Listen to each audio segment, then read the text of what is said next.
Shabbat Shalom, everyone, and good Shabbos. We're getting ready for a very exciting weekend here at Temple Emmanuel with our scholar in residence, Rabbi Sam Joseph. I'd like to talk about the Torah portion. He's going to continue this discussion in great detail on Shabbat morning. It's a double portion, so there's a lot to talk about. It's Vayakhel, Pikudei.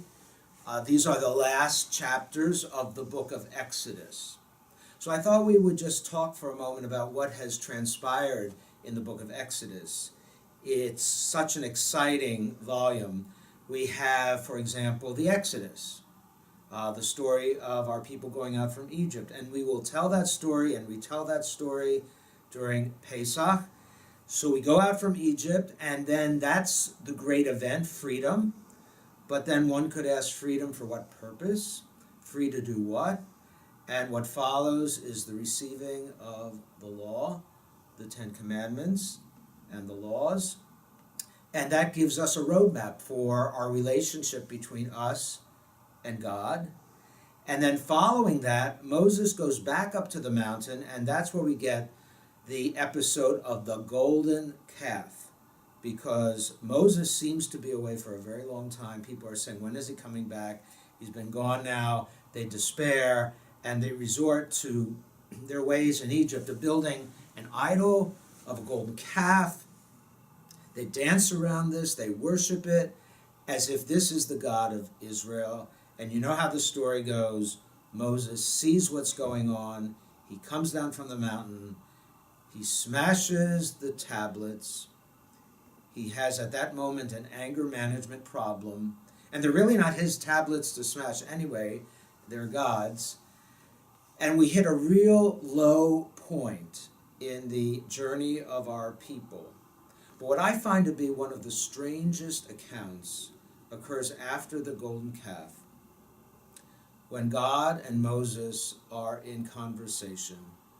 And Moses says to God, we have a real problem down here, because the people feel that they cannot see you, that you have no shape, that you have no form, that you're not real. I need to show them something. Can you give me a sign? Something that I can tell the people that you exist? And that's when God says, okay, you hide right here in this crevice of a rock. I'm going to shield your eyes.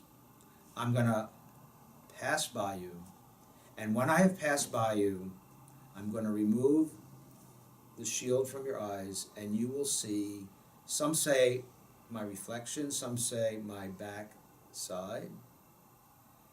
And that's all that Moses gets to see.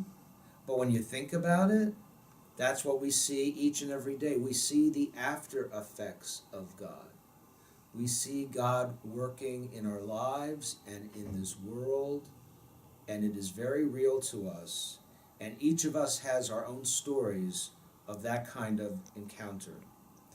So the Jewish people are given a second chance. They are responsible for their transgressions, but they're given a second chance. And now when we get to these closing chapters, we have the continuation of the building of the Mishkan for God to dwell in, and we have an embracing of Shabbat. Shabbat is perhaps the most important institution in Jewish life. And our tradition says, just as we have kept Shabbat, so Shabbat has kept us together as a people, as a community, as a family. And we so need to embrace that. We've lost a lot of that. We need Shabbat. It's our mini vacation each and every week. Begin this weekend with our scholar.